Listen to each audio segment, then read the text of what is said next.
देश की राजनीति में एक तरफ बीजेपी और कांग्रेस के बीच जबरदस्त आरोप प्रत्यारोप का सिलसिला जारी है, तो वहीं महाराष्ट्र में उद्धव ठाकरे की पार्टी शिवसेना यूबीटी में भी आपसी कलह सामने आया है। पार्टी के अंदर उद्धव के खिलाफ नाराजगी ने जोर पकड़ लिया है। बता दें कि देश में हो रहे विकास काम हो या पाकिस्तान के खिलाफ कार्रवाई, उद्धव ठाकरे और संजय राउत ने मोदी सरकार पर सवाल खड़े किए, जिससे अब कट्टर हिंदुत्ववादी नेता और कार्यकर्ताओं में पार्टी नेतृत्व पर नाराजगी सामने आई है। दर्शकों, आपको बता दें कि इससे पहले शिवसेना और बीजेपी गठबंधन में टूट के बाद शिवसेना ने कांग्रेस से हाथ मिलाकर महाराष्ट्र में सरकार बनाई थी। उसके बाद शिवसेना दो गुटों में बंट गई। एकनाथ शिंदे को कांग्रेस की राजनीति पसंद नहीं आई। उन्होंने राजनीतिक विद्रोह करते हुए उद्धव का साथ छोड़कर हिंदुत्ववादी बीजेपी से हाथ मिलाया और बाद में सरकार भी बनाई। तभी से लेकर उद्धव की बदलती राजनीति देख कई नेताओं, विधायकों, सांसदों ने उनका साथ छोड़ शिंदे का साथ देना पसंद किया। एक बार फिर उद्धव को तगड़ा झटका शिंदे ने दिया है। ऐसे में बीएमसी चुनाव से पहले पार्टी के नेताओं का साथ छोड़ना उद्धव के लिए राजनीतिक तौर पर भारी पड़ सकता है। क्या है पूरी खबर, आइए जानते हैं विस्तार से। दर्शकों, आपको जानकारी दे कि महाराष्ट्र में उद्धव ठाकरे की शिवसेना यूबीटी को बड़ा झटका लगा है। बुधवार 28 मई को पूर्व विधायक निर्मला गावित ने एकनाथ शिंदे की शिवसेना का दामन थाम लिया। गावित के साथ नासिक की 1000 से अधिक महिला कार्यकर्ताओं भी शिवसेना में शामिल हो गई। इस मौके पर उप मुख्यमंत्री एकनाथ शिंदे भी मौजूद थे। ऐसे में पहले ही पार्टी की आउटगोइंग रोकने में नाकाम रहे उद्धव के लिए ये बड़ा झटका साबित हो सकता है। तो वही पार्टी छोड़ने के बाद पूर्व विधायक ने उद्धव पर निशाना साधा है। उन्होंने कहा है कि हमारे नेता बदल गए लेकिन पार्टी शिवसेना वही है। वही शिवसेना प्रमुख एकनाथ शिंदे ने कहा है कि नए सदस्यों का आना महायुति सरकार के प्रदर्शन को दर्शाता है। उन्होंने कहा कि यह महसूस करते हुए कि यह सरकार काम कर रही है और वे लोगों की सेवा करना चाहते हैं। इन कार्यकर्ताओं ने शिवसेना में शामिल होने का फैसला किया। बता दें कि महाराष्ट्र में इस वक्त देवेंद्र फडणवीस के नेतृत्व में बीजेपी शिवसेना एनसीपी गठबंधन की सरकार है। ऐसे में सरकार द्वारा किए कामों से अब जनता सहित विपक्षी पार्टी नेताओं पर भी प्रभाव पड़ रहा है। शिवसेना पार्टी प्रमुख एकनाथ शिंदे ने उद्धव ठाकरे पर निशाना साधते हुए बयानबाजी की है। उन्होंने पार्टी कार्यकर्ताओं से राज्य में आगामी नगर निगम चुनाव की तैयारी शुरू करने का भी आह्वान किया। दर्शकों, जानकारी ये भी दे कि आने वाले दिनों में मुंबई सहित महाराष्ट्र के प्रमुख शहरों में निकाय चुनाव होने वाले हैं। इसको लेकर सभी दलों की तैयारी भी जारी है। ऐसे में देखना दिलचस्प होगा कि महाराष्ट्र विधानसभा चुनाव के बाद हो रहे इस चुनाव में किसे जीत मिलती है, क्योंकि विधानसभा चुनाव शिवसेना और बीजेपी पार्टी हिंदुत्ववादी मुद्दे पर लड़ी थी, जिसका उन्हें जमकर फायदा हुआ और मजबूत सरकार भी बनाई। वही विपक्ष में कांग्रेस, शरद पवार की एनसीपी और उद्धव ठाकरे की शिवसेना यूबीटी शामिल है, जो आए दिन सरकार पर आरोप करने में लगे हैं। लेकिन राज्य की जनता समझदार है और अपना वोट का सही इस्तेमाल करना भी जानती है। बता दें कि महाराष्ट्र के इगतपुरी से विधायक रह चुकी निर्मला गावित ने कांग्रेस से राजनीति की शुरुआत की थी। वो पूर्व केंद्रीय मंत्री दिवंगत माणिकराव गावित की बेटी है। वो 2 बार विधायक भी रह चुकी है, लेकिन 2019 में वह कांग्रेस छोड़ शिवसेना में शामिल हुई थी। उन्होंने कहा कि मैं 2019 में एकनाथ शिंदे के मार्गदर्शन में शिवसेना में शामिल हुई थी। ऐसे में अब एक बार फिर उन्होंने पार्टी बदलते हुए शिंदे की शिवसेना में प्रवेश किया है। उन्होंने बताया कि नेतृत्व बदल गया है। मैं लोगों की उम्मीदों को पूरा करने के लिए शिवसेना में शामिल हुई हूँ। तो देखा दर्शकों, कैसे एक के बाद एक सियासी झटके उद्धव को मिल रहे हैं। ऐसे में बीएमसी चुनाव से पहले पार्टी के अंदर टूट का वातावरण उद्धव के लिए टेंशन भरा हो सकता है। Bureau report, MDR news. Maharashtra में बदलते मौसम के साथ साथ अब राजनीति भी तेज होती नजर आ रही है। पूर्व उप मुख्यमंत्री और शिवसेना यूबीटी पार्टी प्रमुख उद्धव ठाकरे सहित सांसद संजय सिंह आए दिन बीजेपी और शिंदे की शिवसेना पर राजनीतिक हमला करते देखने मिल रहे हैं। बता दें कि संजय राउत अपने ऑपरेशन सिंदूर पर हाल ही में दिए बयानों पर सफाई देते दिख रहे हैं। हालांकि एक और देखें तो बीजेपी और मोदी विरोध के चक्कर में कांग्रेस के साथ दे रही शिवसेना यूबीटी पार्टी अब अचानक से कांग्रेस और राहुल गांधी पर हमलावर हो गई है। बता दें कि राहुल गांधी जो इन दिनों में मोदी को निशाने पर लेने के लिए आरोपों की झड़ी लगाते हुए मीडिया के सामने बयानबाजी करने में जुटे हैं और उनका साथ शिवसेना यूबीटी पार्टी के बड़बोले सांसद संजय राउत भी दे रहे हैं, जिन्हें मोदी और अमित शाह के देश हित में लिए फैसलों से राजनीति करने में रुचि है। इस दरमियान अब शिवसेना यूबीटी पार्टी के नेता ने राहुल गांधी पर जबरदस्त टिप्पणी करते हुए निशाना साधा है। बता दें कि राहुल गांधी ने पिछले दिनों वीडी सावरकर पर टिप्पणी करते हुए बयानबाजी की थी, जिसका जमकर विरोध बीजेपी ने भी किया था। ऐसे में राहुल गांधी को उनकी गठबंधन में शामिल दल की ओर से धमकी भरा बयान सामने आया है। ऐसे में क्या है पूरी खबर, आइए जानते हैं विस्तार से। दर्शकों, आपको जानकारी दे कि नासिक में उद्धव ठाकरे की शिवसेना यूबीटी के एक पदाधिकारी ने राहुल गांधी के चेहरे पर कालिक पोतने की धमकी दी है।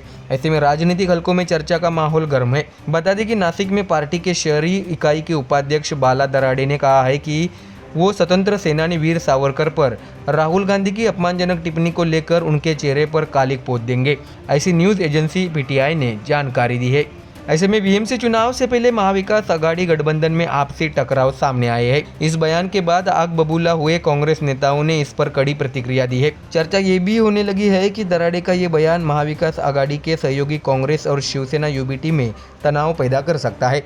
दर्शकों, आपको जानकारी दे कि शिवसेना यूबीटी नेता ने कहा है कि हमें गर्व है कि हम वीर सावरकर की धरती पर रहते हैं। उन्होंने कहा कि राहुल गांधी द्वारा सावरकर को मापी वीर कहना अपमानजनक है। दराड़े ने यह भी कहा है कि अगर राहुल गांधी नासिक आए तो हम उनके चेहरे पर कालिक पोत देंगे। अगर हम ऐसा नहीं कर सकते तो हम उनके काफिले पर पथराव करेंगे। ऐसी वीर सावरकर की जयंती पर उन्होंने बात की है।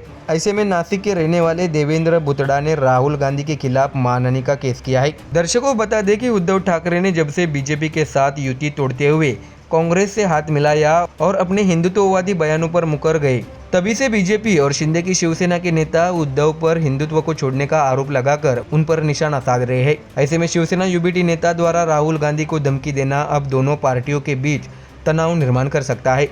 शिवसेना यूबीटी नेता दराड़े ने आगे कहा है कि लोकसभा में नेता प्रतिपक्ष की दिए गए कुछ बयान भावनाओं को ठेस पहुंचाते हैं। दराड़े ने साफ किया है कि एमयूए के लिए क्या नतीजा होगा इसकी परवाह नहीं है। हम वीर सावरकर के खिलाफ अभद्र भाषा का इस्तेमाल करने वाले किसी भी शख्स को बर्दाश्त नहीं करेंगे। उन्होंने कहा है कि महाविकास आघाड़ी का भविष्य चाहे जो भी हो, हम सावरकर का अपमान तो बर्दाश्त नहीं करेंगे। ऐसे में दर्शकों, कांग्रेस पार्टी द्वारा भी पलटवार हुआ है। महाराष्ट्र कांग्रेस अध्यक्ष हर्षवर्धन सकपाल ने कहा है कि दराड़े की धमकी कायराना है। उन्होंने कहा, राहुल गांधी के पिता स्वर्गीय राजीव गांधी और दादी स्वर्गीय इंदिरा गांधी ने देश की एकता के लिए अपना जान न्योछावर कर दिया और हम ऐसी धमकियों से डरने वाले नहीं हैं। इसके साथ ही शिवसेना यूबीटी पार्टी की प्रवक्ता सुषमा अंधारे ने दराड़े के बयान पर कहा है कि ये उनकी निजी राय है और उद्धव ठाकरे की पार्टी का आधिकारिक स्टैंड नहीं है। तो देखा दर्शकों, कांग्रेस और उनके नेता राहुल गांधी अब अपने ही गठबंधन में साथी पार्टी नेता के निशाने पर आ रहे हैं। ऐसे में महाविकास आघाड़ी में टकराव की स्थिति निर्माण हुई है।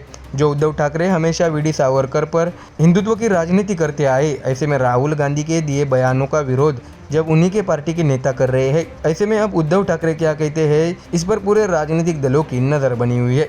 Bureau report, MDR news. दर्शकों, देश का विपक्ष इन दिनों सिर्फ मोदी मोदी करने में जुटा है, क्योंकि वे जानते हैं कि अगर राजनीति के इस बाजार में चर्चाओं में बना रहना है तो सिर्फ सुबह शाम मोदी, बीजेपी और केंद्र सरकार पर आरोप लगाए। आपको बता दें कि देश की पुरानी पार्टी कांग्रेस हो या बीजेपी की पूर्व साथी शिवसेना यूबीटी हो, अपनी राजनीति को चमकाने के लिए मीडिया के सामने मोदी विरोध में बयान देकर सुर्खियों में रहना पसंद करते हैं। हालांकि विपक्ष के सभी आरोपों पर पानी भी फिरता गया है।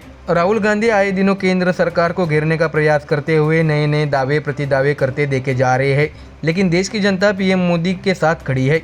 मोदी और बीजेपी ने विपक्ष को ये दिखा दिया कि देश की जनता उन पर कितना भरोसा करती है। इसलिए तो लगातार 3 बार सरकार बनाने में बीजेपी सफल हुई। ऐसे में एक बार फिर महाराष्ट्र में राजनीति का माहौल गर्म होने के आसार है। बता दें कि शिवसेना यूबीटी पार्टी के सांसद संजय राउत ने पंतप्रधान मोदी और बीजेपी को घेरते हुए बड़ा बयान दिया है। हालांकि ये भी सच है कि बीजेपी राउत के आरोपों को सीरियसली नहीं लेती। संजय राउत जो हर दिन मीडिया के सामने आकर बीजेपी को घेरने का नाकाम प्रयास करते रहते हैं, एक बार फिर संजय राउत ने पीएम मोदी, फडणवीस और अमित शाह पर राजनीतिक हमला बोल दिया है। बता दें कि पहलगाम हमला हो या फिर ऑपरेशन सिंदूर, संजय राउत ने हमेशा सरकार को घेरने का प्रयास किया। ऐसे में क्या कहा है संजय राउत ने अपने बयानों में, आइए जानते हैं इस खबर में। दर्शकों, आपको जानकारी दे कि शिवसेना यूबीटी के राज्यसभा सांसद संजय राउत ने एक बार फिर बीजेपी पर तीखे हमले किए हैं। मणिपुर की स्थिति को लेकर केंद्र सरकार पर सवाल उठाते हुए उन्होंने कहा है कि बीजेपी के पास वह सरकार बनाने का समय है, लेकिन अब तक प्रधानमंत्री नरेंद्र मोदी ने मणिपुर की ज़मीन पर कदम नहीं रखा। राउत ने तंज कसते हुए कहा है कि अब प्रधानमंत्री केवल नए मुख्यमंत्री के शपथ ग्रहण समारोह में पहुंचेंगे। ऐसे में संजय राउत के पंतप्रधान मोदी पर सवाल उठाने वाले बयान से अब वो बीजेपी के निशाने पर आए हैं। तो वही संजय राउत ने देश के गृह मंत्री अमित शाह पर भी निशाना साधते हुए बताया कि सरकार डरी हुई है, जनता नहीं, लेकिन फिर भी अगर गृह मंत्री कश्मीर जाते हैं तो मैं उनका स्वागत करता हूँ।